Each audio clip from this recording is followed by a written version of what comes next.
Diskarte lang, sapat na. Ilang beses mo na bang narinig yan, especially sa social media? Alam mo yung mga quote-unquote guru, lagi na lang yan ang sinasabi.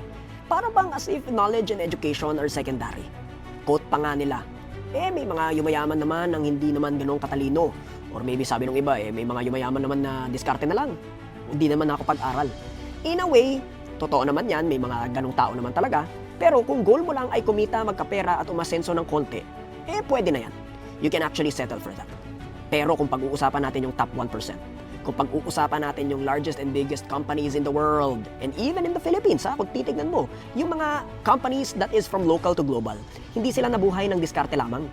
Gumamit sila ng talino, intelligence. Ginamit nila ang critical thinking. Alright, here's some truth. Ideas create opportunities. Intelligence refines the idea. Tapos yung diskarte, it brings it to life. Kaya alam mo, kung gusto mo matagpuan at makamit at yung success at the highest level, hindi yan dapat either or. It is when ideas plus intelligence plus diskarte converge. Kaya next time, huwag tayong mag-smart shame ng tao. Ikaw, tigil-tigilan mo na yung pagsa-smart shame ng tao. Kasi ito real talk lamang. Mas mabuti ng masabihang madaming alam kaysa naman walang alam, di ba?